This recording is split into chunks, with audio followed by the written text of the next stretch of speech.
tenemos nada menos que la visita de Lucho Benavente, director de Voz Populi. Luis Benavente, ¿qué tal, Luis? Buenos días, Chema. ¿Cómo te va? Estábamos escuchando esta noticia. Estos problemas urbanos siempre se producen en el Perú, ¿no? Sí. Esta cuestión de los bypasses, de los atajos. Los mismos problemas que pasan siempre, que hablan, yo creo que además del problema mismo que lo estamos viendo, que la gente lo está sufriendo, es la incapacidad que tenemos de resolver cosas básicas, ¿no? Cosas básicas. Cuando vemos esa columna, sucedió hace 100 años, sucedió hace 150 años, pareciera que el tiempo se congeló y el país no avanzó, es lo mismo.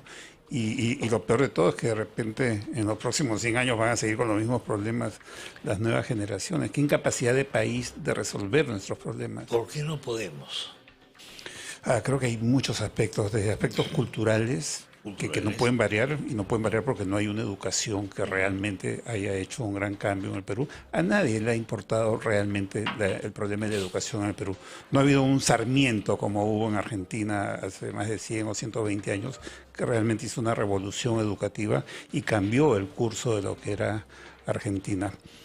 Aunque Perón luego haría otro cambio que la llevaría para abajo finalmente, ¿no? Con el populismo ese. Pero creo que también hay una gran responsabilidad de las élites peruanas, de quienes han conducido ese país, que no han sabido hacer las cosas, no han sabido conducir el Perú. Y una parte de esas élites han estado más interesadas en sus negocios, muchos de ellos bajo la mesa, que realmente en hacer algo por el Perú. Hoy día estamos llegando, creo, a uno de estos puntos en los que a veces la tentación nos convierte en escépticos sobre la viabilidad del país y del Estado peruano. Entonces, el otro día yo empleaba la palabra que se usa siempre, Estado fallido. Alguien que estaba ahí, creo que era Domingo García Brunde, me dijo, no hables de fallido, dile degradado. Bueno, yo sé que es peor, la verdad. Entonces tenemos esta sensación de esterilidad nacional. Entonces, ¿qué tenemos en este momento? En este momento tenemos un gobierno con un presidente que está en un descrédito ya descomunal, pero que es inamovible y que sigue ahí porque la ley lo protege. Y un grupo de congresistas lo protege. Y un Congreso que hace una serie de investigaciones, etcétera, y de cosas para arriba y para abajo, pero que en el fondo sabemos que no va a ir más allá y que se va a quedar ahí. Y al medio estamos nosotros mirando para un lado, mirando para otro lado, viendo cómo suben las cosas, quejándonos de este tipo de cosas y diciendo, oye, sálvese quien puede, hermano, ya vamos a ver si puedo, me quito el Perú, etcétera. Sé que estoy hablando como un viejo escéptico, pero creo que eso es lo que Claro, está ¿Cómo lo ves? Es totalmente cierto lo que dice Chema, ¿no? Y yo creo que los jóvenes también están experimentando eso, porque yo creo que el gran problema es qué país les va a tocar a ellos, o qué país tienen ellos para el futuro, ¿no? Porque ellos tienen un futuro más grande que el nuestro, por lo menos en tamaño, pero ¿qué les ofrece el Perú para ese futuro? El problema es si es que perdemos la esperanza, ¿no? Porque, digamos, las cosas pueden estar mal en un momento de la historia, pero si hay un líder que te transmite esperanza y se pone a hacer las cosas bien, o por lo menos intenta hacerlas bien, todo cambia. Y lo que cambia es una gran ilusión, ¿no? Como la película. Entonces necesitamos una gran ilusión, un gran entusiasmo nacional. Así estemos mal, pero es que tampoco hay esa ilusión, porque lo que tenemos delante es políticos que no saben hacer las cosas, muchos son corruptos, otros son parte del problema y ahora quieren defendernos del problema. Me refiero a los corruptos de derecha que también han llevado a esta situación. Entonces no tenemos quien conduzca, no ha habido una renovación de líderes. Los partidos políticos han hecho esclerosis múltiple ahí dentro de sus vasos comunicantes para impedir el ascenso de nuevas promociones. Nos aferramos a cada posibilidad que tenemos de eso que tú dices, ilusión, por ejemplo, Gareca, ¿no? Ayer nos hemos enterado que definitivamente Gareca no va. Hay mucha gente que se siente como que ha perdido el padre. Sí, es cierto. Un duelo. Cierto. Por Gareca, una cosa impresionante. Entonces nos agarramos a eso, nos aferramos a eso y decimos, todo puede ir mal, pero vamos a Qatar, como si más o menos Qatar es como Jerusalén, es como la Meca, ¿no? La Meca, es esto, qué sé yo, Y así nos hemos solucionado muchas veces en la Sí, historia, en el ¿no? mejor de los casos vamos a catar un buen vino, si se puede, ¿no? Ojalá. Claro, pero Ojalá. también eso nos muestra lo que es el país de manera muy cruda, ¿no? Porque, a ver, hay un tema contractual con Gareca. Hay un monto de dinero que le han descontado. Yo no voy a valorar si está bien o está mal. Lo que sí tengo absoluta seguridad es que ese monto es muy poco frente a la ilusión nacional ilusión que representa él, a la posibilidad que representaba él. Y eso lo tienes que poner en la balanza. Sí, pues, Y eso cuesta. eso cuesta, ¿no? Pero lo Eso que cuesta. pierdes cuesta más. Claro, eso cuesta. Y ahora estamos en ese plan. Luego tenemos este tema de las denuncias que hay contra Castillo. Si analizáramos esto desde un punto de vista normal, bueno, yo, cualquiera, se hubiese tenido que largar, o ir, por ejemplo. Pero no es así. Entonces estamos juzgando a Castillo y al gobierno de todo con una mentalidad, vamos a decir, lógica. ¿Cómo calificarla? No sé, occidental será la palabra adecuada. Que es el No patrón sé, de pero, democracia que tenemos, digamos, finalmente, ¿no? ¿no? Pero no funciona así. Claro, porque no hay un referente político que se encargue consuetudinariamente, por tradición política, de eso, ¿no? A ver, tenemos a la vista en estos días dos casos. En Japón, ante el muerte de asesinato del ex primer ministro, Claro. no sé si el jefe de la policía o el ministro del Interior renuncia inmediatamente y se autoinculpa políticamente. Por vergüenza. Asume la responsabilidad política y se va. Y cuidado que no se ha hecho el harakiri. Ya, Que si bueno. lo hubiese hecho antes también. Sí, ¿eh? sí, sí, sí, sí, Ojo, sí, sí, sí, cuidado. sí. Ya, y en el Reino Unido, Sí. los propios compañeros de partido de Johnson le piden la renuncia. Los ministros que él había designado 36 horas antes, entre ellos uno de apellido árabe, ministro del Tesoro, Sí, de sí, Economía, este famoso, va a pedirle la renuncia esa mañana. Sus colegas. Sus compañeros de partido, Se supone que son sus súbditos, sus subordinados. Acá Ahora. hablaríamos de subordinados. claro, son sus subordinados, ¿no? Es la democracia chicha que Sí. tenemos acá. Ahora, claro, es evidente que ahí también hay intereses partidarios de alguien que quiere agarrar esa porción de poder y todo un equipo de gente, ¿no? Como se lo hicieron a Margaret Thatcher así igual, ¿no? funciona, pues. Y le dieron la espalda, la traicionaron, pero ya sabía que tenía que irse. Y esa es la democracia, pero no está en los opositores, está en los partidarios, ¿no? Acá todo es blindaje, todo es negociación bajo la mesa y ocultar cosas criminales, incluso delincuenciales, robos, cosas con evidencias que saltan muy a la vista, como todos esos testimonios del señor Villaverde, ¿no? Que nos muestran que el país está muy verde realmente, ¿no? La democracia peruana está muy verde. Claro, ha desaparecido, el otro día hablaba, mi padre me dice, ya estoy hablando como viejo, los valores. El concepto de vergüenza desapareció. El Estamos pudor, todos- ¿no? El pudor. El pudor es El algo concepto de pudor. sí, sí, sí, sí, sí. Había cierto pudor en hacer las cosas, las formas que había que mantener. Ahora ya no. Las formas, hoy eso ha desaparecido. Nada, hay que tener un buen abogado y alguien que desmienta y un buen comunicado y amarrar las cosas bajo la mesa con quienes deciden, ¿no? El problema es que así no podemos seguir porque esto se está degradando. Claro, si estuviésemos en una condición económica normal, de alguna manera podríamos decir que más o menos salimos, pero no es así. CPI, no sé si lo has visto, acaba de publicar un estudio sobre el consumo de pan antes y después del alza. El pan es un símbolo de la alimentación, ahí lo claro. tienes. Entonces, hay una drástica reducción del consumo de pan después del alza del pan. Y esto de alguna manera es un símbolo de lo que está pasando en nuestro país, que estamos llegando al límite ya de crisis humanitaria, alimentaria o alimenticia, no sé cómo se dice. Entonces tenemos la cosa de la ciudad. Entonces esta cosa política agrava estas situaciones y no le demos una salida.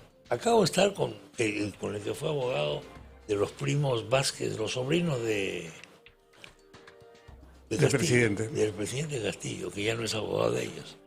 Entonces dice que hay varios escenarios posibles para salir, pero todos demoran meses. Para que salga Castillo demoran meses. La fiscal tendría que hacer una cosa, la comisión hacer otra cosa, etcétera, porque la vacancia no va a dar. Eso creo que, no sé qué opinas tú. Eso Ahora, tenemos yo creo quitarnos de que la hay cabeza una pequeña esperanza, depende de quién sea elegido presidente o presidenta del Congreso. Creo que el nuevo presidente o presidenta del Congreso podría tener la opción de aglutinar más respaldo, ¿no? Porque ya no es un tema de demostrar la incapacidad moral, que ya está demostrada, está autodemostrada por el presidente. Él es absolutamente incapaz. Bajo cualquier perspectiva o concepto que uno quiera tener sobre la moral, el presidente no va. No, el tema es los 87 votos. Entonces, tal vez un cambio en la presidencia del Congreso podría recomponer eso, ¿no? Y que algunos votos pasen para el lado de la oposición y que puedan vacar al presidente. Ahí creo que hay una posibilidad, eso se va a definir en unos 12 días con la elección de la nueva mesa directiva del Congreso. Sí, mucha gente está esperando el audio providencial, la bomba atómica providencial. No, el ejemplo Curí Montesinos, pero eso demoró. Sí. El video Curí Montesinos salió un 13 de septiembre. Si no me equivoco, o 12 de septiembre. Sí. Y la renuncia de Fujimori se produce a fines de noviembre. Sí, y entre tanto hubo persecuciones. Mientras tanto hubo toda una historia. Una situación muy tensa, sí. Una situación muy tensa, la recomposición del Congreso, una serie de cosas que lo estaban buscando a Montesinos o no buscando, o había un simulacro de búsqueda de Montesinos, ¿te acuerdas de todo eso? Sí, claro. Ahora lo que hay es alianzas que ha establecido el gobierno con algunos congresistas, no con bancadas completamente, pero sí con algunos congresistas que están muy cuestionadas definitivamente, ¿no? Yo creo que si hablamos de pudor, esos congresistas tendrían que darse cuenta también el daño que se están haciendo a sí mismos, ¿no? Porque luego cómo van a ir a pedir votos el día que quieran ser nuevamente elegidos o que quieran postular a otro cargo de gobernador, de alcalde. Creo que ahí hay una opción todavía. Bueno, quiero ver la cosa con alguna esperanza, sí, escarbando algunas posibilidades que puedan darse. Algunas posibilidades, claro. De lo contrario va a ser muy difícil, ya que digamos, incluso raspando la olla. Raspando la olla, el concolón quemadito, nomás dame un poco raro que sea quemadito, pues, ¿qué vamos a hacer, no? Y todo esto es en la parte, en el escenario político, pero hay todo un tema social que se ha despertado con esta cosa de las rondas campesinas. Entonces, hay cosas, por ejemplo, ha costado Dios y su ayuda que se califique de secuestro por parte solo de un ministro. El ministro González tuvo que calificar de secuestro lo de los periodistas de América Televisión, que estuvo ayer aquí. Los demás hasta ahora siguen hablando de incidentes, de no sé qué, no sé cuánto. Retención. Retenciones. Sí. Entonces, ¿por qué tenemos esta cosa, este temor? Y luego, la otra cosa que hemos visto son lo del norte, ¿no? Lo de las rondas con estas... Son torturas, pues técnicamente hablando, es una tortura, ¿no? Se puede decir. Con estas señoras acusadas de brujería, supuestamente. En el caso del periodista secuestrado, el periodista de Cuarto Poder, como en cualquier situación delincuencial o anormal, hay que ver a quién favorece. Obviamente eso favorecía al gobierno que era investigado en el tema del helipuerto que había mandado a poner el presidente a su padre, ¿no? Entonces ese era el tema, ¿a quién beneficia, ¿no? Entonces el tema de la libertad, el secuestro de esas mujeres y aparente tortura, etcétera, no tiene un sentido político tan a la vista como el otro, que además es un choque con la prensa muy fuerte, lo cual es un desatino total de este gobierno, pues a quien se le ocurra chocar con la prensa, a quien se le ocurre chocar con Carlos Álvarez, con una figura tan popular. Estamos llegando a unos niveles de ridículo increíbles. Ahora, en todo esto, ¿qué cosa queda claro? Uno, la soledad del presidente, porque ya, bueno, se le fue la izquierda caviar, se le fue la Iglesia Católica, se le fue Perú Libre. Lo único que le falta o que le queda es que se vaya su mujer, porque ya se está quedando solo, ¿no? ¿Quiénes son sus grandes aliados? Las rondas campesinas, que acá no están en ese rol heroico de combatir el terrorismo, no, acá están en un rol delincuencial para proteger una acción presidencial. Es la única base social que le queda en este momento a Bueno, le quedan también los cocaleros, lo cual te conduce directamente al narcotráfico. Casi toda la producción de coca, el 95% de la hoja de coca es para el narcotráfico.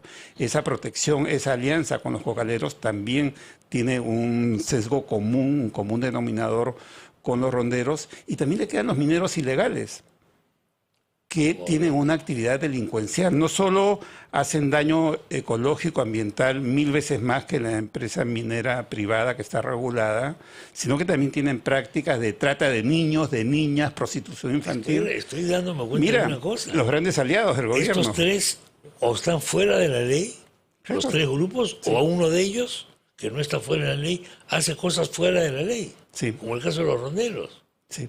Bueno, el presidente de alguna manera ya está, Está fuera de la fuera de la ley, ley. está fuera de la Está Constitución. fuera de la Constitución. Ese es el De acuerdo, entonces, Ese es el problema. ¿cuáles son los aliados del Fuera de la presidente? Es un mundo marginal y si quisiéramos usar palabras más exactas y duras, un mundo hasta delincuencial, de mineros ilegales, nada de mineros informales, que eso es un eufemismo. No, hay que distinguir Mineros la informalidad de la ilegales, ilegalidad. de cocaleros que conducen al narcotráfico narcotráfico y hasta ponernos al borde de convertirnos en un estado, en un narcoestado, y esos ronderos que han transgredido la ley, ¿no? Esos son sus grandes aliados. Esa es la base social de este gobierno. Entonces no es el Perú que al unísono está reaccionando, no. Son prácticamente bandas delincuenciales que están respaldando al presidente. Bueno, y el partido magisterial, que parece que da la impresión de que una de las funciones básicas del gobierno es dividir al SUTEP y hacerse de la derrama magisterial. Mucha plata. Ese es el objetivo supremo. Ahí hay plata como cancha, ¿no? Exactamente. Con los aportes de tantos maestros, de 500.000 de maestros probablemente. Exactamente. Entonces estamos entrando a otro grupo político, porque es parapolítico en realidad. Sí. Ahora, también ahí hay una cosa interesante. Mira, Chema, desde la derecha se vio que Patria Roja era el cuco durante muchos años. Claro. Ahora es el gran aliado que contiene pero a esos terroristas o cuasi terroristas que quieren tomar el magisterio. Claro que sí. Ahora es nuestro aliado. Claro. ¿Por qué? Porque evidentemente claro, esta gente, algunos del gobierno todavía se siguen diciendo de izquierda, pero ya ni siquiera utilizan un pretexto ideológico. Ya no hay nada que hacer, ya se acabó, estamos acá y nos toca a nosotros. Ahora me toca a mí. Ahora veamos cómo es el espectro de la oposición, ¿no? Va desde la izquierda democrática, la izquierda caviar, la izquierda de Patria Roja hasta la ultraderecha. Es un espectro demasiado grande que en términos poblacionales representa más o menos al 80% del Perú. Es el 80% del Perú. Ahora, ¿cómo se van a poner de acuerdo? Es muy difícil. Ahora, yo no sé, ¿están conversando por lo menos las bancadas no castillistas en el Congreso para ver algo o no están conversando? Sí, se sabe que hay opciones, ¿no? Pero hay también apetitos, deseos. A ver, el tema clave es la presidencia del Congreso. Eso es inmediato, eso es en 12 días. Creo que Perú Libre va a poner un postulante y buscando tal vez algunos niños, algunos aliados que le puedan dar alguna opción. De otro lado está ese acuerdo, supuesto acuerdo que llevaba a un representante de APP, ¿no? Que sería la señora Lady Camones. Pero a la vez está Echaíz, que no la descartaría porque tiene mucha simpatía en un sector importante del Congreso. Y junto con ellos diría que los caviares también quieren estar, y se habla de Flor Pablo, como que es la carta, ¿no? Entonces yo creo que esa vez va a haber más candidaturas que de costumbre. Tal vez haya 3, 4 o 5 candidaturas. No van a poder saber qué fuerza real tienen, porque ahí viene a ver, usemos una palabra decente, el tonteo a la peruana, ¿no? La mesida, para no usar otra palabra más dura.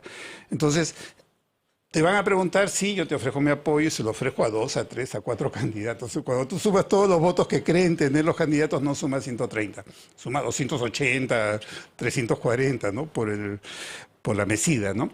Entonces, yo creo que después de una primera votación, eso va a decantar y ahí se van a tener que producir, porque van a estar ante la realidad de los votos que tienen objetivamente, y ahí van a tener que negociar muy rápido, muy rápido, ¿no? Y ahí no sabemos qué puede pasar. Ahí mismo, tienen que negociar ahí mismo. Ahí mismo, sí. Los famosos pasillos, por eso que se decía antiguamente. Sí. Espero que no terminen perdidos en los pasos perdidos. Los pasos perdidos. ¿Prevés una lista única de castillismo no Perú Libre? Creo que lo lógico para Castillo es juntarse con Perú Libre. Porque solo, ¿qué fuerza puede tener? La suma del grupo ¿cómo se llama? ¿Democrático? va a ser Sí, magisterial. sí, pero no Sería va a el representar único- mucho, porque No, pues no porque representa la nada. fuerza política está en Perú Libre, en el La fuerza Congreso. política Entonces, está en Perú Perú Libre Libre. no va a renunciar a una candidatura para apoyar a Castillo después que lo han invitado a salir del partido, ¿no? Entonces, el presidente simplemente lo que haría sería dividir el voto de Perú Libre. Claro, a la oposición le convendría que haya una candidatura castillista ahí para la Castillista, presidencia del Congreso, ¿no? aparte Para dividir a la oposición, para dividir al oficialismo. claro, aparte de Perú Libre, ¿no? Este oficialismo que tenemos ahora, ¿te imaginabas tan rápidamente la atomización de Perú Libre? Sí, Cuando comenzaba esto, sí, te sí. imaginabas, ¿no? Sí, porque la tradición de la izquierda radical es así. Bueno, hay eso, claro. No Hay- sé hay si a ti una- te pasó, hay una pero cuando historia- yo era muchacho me Ya, sentía izquierdista y claro, leía un poco de naturalmente. esas cosas, Pero como la dicen, división y la subdivisión, ¿no? Claro. Esta cosa doctrinaria. la atomización, Muy ¿no? adolescente. Sí, el pensamiento Gonzalo. Mis principios son por Sí. encima de cualquier cosa, Sí. ¿no? Y trazan la línea correcta. Claro. Tienen un moralismo increíblemente grande, ¿no? La Y línea trazan la correcta. línea correcta y todo aquello que se aparta un milímetro de la línea correcta. La ortodoxia. Claro, totalmente época era ortodoxo, la ¿no? Y lo que se ortodoxia, ¿no? aparta un milímetro de la línea correcta es revisionismo, pequeño burgués, traidor, Hay una etcétera. batería de epítetos que yo pensé ya habían sido sepultados, debo decir. No, no. Claro, es que es un marxismo de los 60, 70 que Claro, ya... yo pensé que esto había sido sepultado porque, en fin, ha cambiado el mundo. Han salido un montón de libros nuevos. Bueno, ¿qué quieres que te diga? Pero otra vez ha revivido esto. Pero ha revivido lo peor de aquello, no lo bueno de aquello. Claro, porque aquello claro. tenía cosas buenas Sí. que no se deben olvidar. O sea, Sí. planteamientos progresistas Correcto. y sociales que evidentemente tienen que mantenerse, Sí. ¿no? Ah, De una es- izquierda, digamos, histórica, pero que no tiene pues este tipo de cosas. sí, delincuencia no es una criminal, izquierda pero no. moderna, no es un marxismo No, moderno, es un marxismo ortodoxo de barba densa que ya no se usa, ¿no? Muy primario también, Exacto, ¿no? sí. Con este tipo de cosas tan... Y las famosas descalificaciones, pues, ¿no? Esto que había. Entonces eso conduce a la atomización, por eso es que había tanto grupúsculo en la izquierda. Ese fue el mérito de Alfonso Barrantes, de haber juntado a toda esta izquierda tan Barrantes atomizada. fue Entonces, una eso mismo ahora Barrantes se está fue reproduciendo. una excepción milagrosa, Sí, que no duró mucho. no. Bueno, Barrantes hasta hoy no tiene un sucesor, dicho sea de paso. No lo tiene. Ni lo va a tener. Ni lo va a tener. Ni lo va a tener, evidentemente. ¿Hasta dónde crees que va a llegar el deterioro que estamos viendo del Estado? Es decir, hoy día hay zonas del Perú que el Estado ya directamente abandonó. ¿Te acuerdas que antes se hablaba de las zonas grises, no? Hoy día ya el Estado no. Claro. Entonces hoy día tienes 14 muertos de los mineros y no pasa nada. Y no pasa nada. Es lamentable porque en vez de haber avanzado en la línea inversa, en sentido inverso, con un Estado que se haga gradualmente más sólido, es un Estado que se ha debilitado, está cada día más ausente. En todo esto acá siempre veo dos cosas. El rol de los partidos, lamentablemente la reforma política que se hizo con la ley de partidos el año 2003 no ha dado ningún resultado. Lo de Vizcarra fue un cuento chino. La reforma política de Vizcarra, ese es el resultado. Acá está. Veneno, estamos pagando las consecuencias de esa barbaridad. A él no le importó nada la reforma política. Lo que Por le supuesto importaba que no. era tratar de decir que había hecho algo porque había sido incapaz de la Pero él reconstrucción. quería pasar a la historia pues como el gran reformador del Perú, la nueva república vizcarrista, sociedad Claro. anónima. Por eso que está haciendo su partido ahora, una SAC. Claro. Es una saca. Su partido va a ser una SAC finalmente, ¿no? Entonces, no ha habido esa capacidad en todo este tiempo de reforma política. Entonces, ¿hasta dónde vamos a seguir? Estamos ya sobrepasando los límites hace tiempo. Bueno, me parece que tenemos que dejarlo acá. Las conversaciones con Benavente siempre quedan cortas. Entonces hay que invitarnos pues para hablar, a ver después con motivo de la conformación de la directiva y cuando se vayan perfilando las cosas. Te agradezco, Lucho, la visita. Muchas gracias por la invitación, Muy amable. Chema.